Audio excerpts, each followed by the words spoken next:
Hello students of class 7. We have already completed our block number 13 lesson plan 3rd. But in this video, we will discuss our workbook. So here, block number 13 as 3 exterior angle property. This is the second part of the video. We have already completed the content in the first part of the video. Now let us discuss our workbook. Question number 1. Find the measure of angle y and z and state the type of angle pair they form. Angle x and y का जो measurement है वो हमें find out करना है और वो किस टाइप के एंगल फॉर्म कर रहे हैं ये भी हमें बताना है। ठीक है, तो सबसे पहले हम एंगल फाइंड आउट करते हैं z। देखो जो z है वो कैसा एंगल है, जो एंगल z है वो कैसा एंगल है, एक्सटीरियर एंगल है, एक्सटीरियर एंगल है। और हमने एक्सटीरियर एंगल सम प्रॉपर्टी पढ़ी थी ना, angle exterior angle property. Exterior angle property क्या थी कि जो भी एक्सटीरियर एंगल बाहर वाला एंगल है उस वो किसके इक्वल होता है, एंगल z जो है वो किसके इक्वल होगा, वो इंटीरियर अपोजिट एंगल्स के सम के इक्वल होगा। तो जो z है उसका अपोजिट एंगल कौन कौन से बन रहे हैं, ये दोनों, तो इन दोनों के सम के इक्वल होगा। तो ये क्या हो जाएगा, 90 प्लस एंगल 65। ये जो दो एंगल बन रहे हैं 90 और 65 इनके इक्वल होगा। तो 90 और 65 क्या कितना हो गया, 90 और 65 हो गया यहाँ से 155। सो एंगल Z आ गया हमारे पास 155 डिग्री। अब हमें फाइंड आउट करना है y। तो देखो y को फाइंड आउट करने के लिए हमारे पास दो तरीके हैं। हमें पता है कि एंगल y और z जो है वो एक क्या बना रहे हैं, एक स्ट्रेट एंगल बना रहे हैं। और स्ट्रेट एंगल का सम कितना होता है, हमें पता है कि एंगल अगर हम y प्लस एंगल z कर दे तो क्या होगा, 180 डिग्री। 180 डिग्री क्यों होगा, क्योंकि ये एक स्ट्रेट है, कॉमन वर्टेक्स पे एक कंप्लीट यहाँ पे एंगल बना रहे हैं। तो y और z का सम भी कितना होगा, 180 डिग्री। और हमें z पता है कितना है, 155। तो अगर हम 180 में से एंगल z मतलब 155 माइनस कर दे तो y आ जाएगा। अगर हम इस मेथड से नहीं फाइंड आउट करते तो दूसरा मेथड हमारे पास क्या है, हमें पता है एंगल सम प्रॉपर्टी की ट्राइंगल के तीनों एंगल का सम कितना होता है, 180 डिग्री।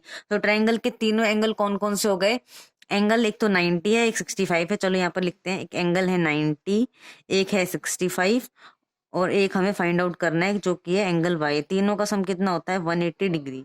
ठीक है, तो या तो आप क्या करो, 180 में से 90 और 65 को माइनस करो, या फिर 180 में से सिर्फ 155 को। अब देखो जो 90 और 65 है ये दोनों का सम तो हमने ऑलरेडी किया था, दोनों का सम कितना आ रहा है, 155। और ये 155 क्या है, जेड है। तो देखा जाए तो दोनों ही तरीकों से हमें करना सेम ही चीज है, क्योंकि यहाँ पर भी एंगल जेड वाई आ गया, यहाँ पर भी जेड और वाई। तो जब हम इसमें से माइनस करेंगे, 180 में से 155 को माइनस करेंगे तो एंगल वाई जो है वो हमारे पास कितना फाइंड आउट हो जाएगा, ये आ जाएगा हमारे पास 25। ठीक है, क्या करना है हमें, एंगल y फाइंड आउट करने के लिए 180 में से माइनस करना है z को। और z की वैल्यू कितनी है 155। ठीक है, अब आपको बताना है कि कैसे पेयर बना रहे हैं। अगर हम एंगल y और एंगल z को देखें तो ये कैसे पेयर बना रहे हैं, ये बना रहे हैं linear pair. Linear pair, linear pair क्यों, लीनियर पेयर वो होते हैं जो एक कॉमन वर्टेक्स पे होते हैं। क्या क्या होता है उसके अंदर, common vertex and common side. Common side, linear pair के अंदर कॉमन वर्टेक्स, देखो इनके दोनों की कॉमन वर्टेक्स और कॉमन साइड है। कौन सी, ये वाली। ये जो साइड है वो इस वाले एंगल के अंदर भी आ रही है और इस वाले एंगल के अंदर भी आ रही है। तो एक कॉमन वर्टेक्स एक कॉमन साइड है, जिसके अंदर एक कॉमन वर्टेक्स और एक कॉमन साइड हो और उन दोनों का सम 180 डिग्री हो, तो वो कैसे पेयर होते हैं, लीनियर पेयर होते हैं। ठीक है, now come to the question number 2। Use the exterior angle property to find the measure of angle. हमें इन चारों पार्ट के अंदर क्या करना है, एक्सटीरियर एंगल प्रॉपर्टी का यूज करके एंगल ए को फाइंड आउट करना है। ठीक है, तो हम इसके दो पार्ट करते हैं, दो रिमेनिंग पार्ट आपको खुद करने होंगे। देखो पहले फर्स्ट पार्ट करते हैं।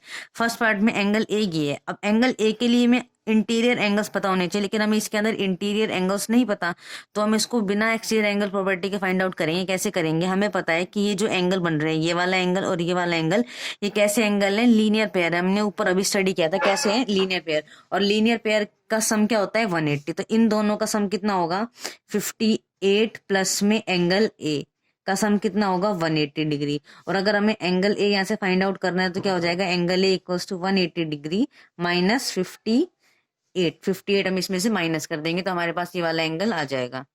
एंगल ये आ गया हमारे पास 122। नाउ इसके आ जाओ डी पार्ट पे। बी एंड सी पार्ट आप लोग खुद सॉल्व करेंगे, ठीक है।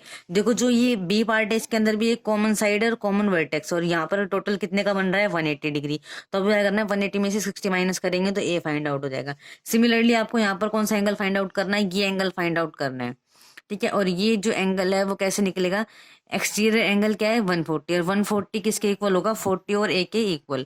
जो 140 डिग्री का एंगल है एक्सटीरियर एंगल, वो किसके इक्वल होगा, interior opposite angle. Interior opposite angle आपको क्या दिया हुआ है, एक 40 दिया हुआ है और एक दिया हुआ है एंगल ए। यहाँ से आप एंगल ए की वैल्यू फाइंड आउट कर लेना, ठीक है। यहाँ पर क्या करोगे, एंगल ए जो है प्लस में 60 डिग्री, इन दोनों का सम है 180, तो यहाँ से आप एंगल ए को फाइंड आउट कर लेना। अब डी पार्ट के अंदर हमें एंगल ए को फाइंड आउट करना है, और एंगल ए क्या होता है, एंगल ए जो है वो इक्वल होगा interior opposite angle. Interior opposite angle कौन से ये है, एक है 60 डिग्री प्लस में 90, तो 60 और 90 को जब हम प्लस करेंगे तो ये कितना आ जाएगा, ये हो जाएगा हमारे पास 150 डिग्री। तो ए आ गया हमारे पास 150 degree. Now come to the question number 3rd।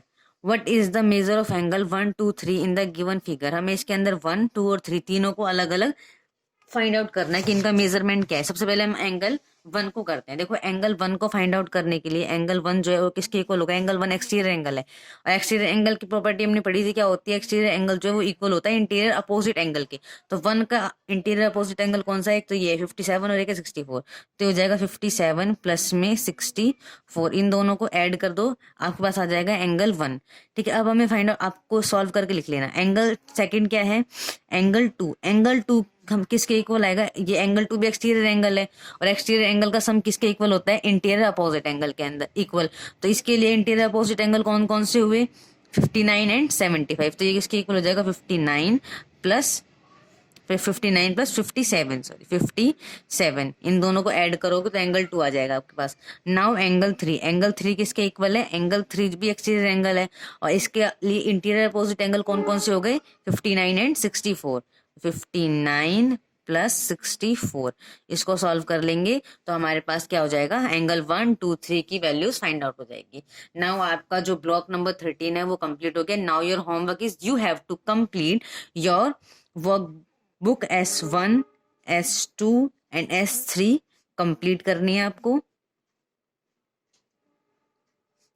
And practice question in fair notebook. All practice question, जितने भी प्रैक्टिस क्वेश्चन है सेट 1, 2, 3, 4, सारे प्रैक्टिस क्वेश्चन आपको अपने फेयर नोटबुक में करने हैं। Thank you.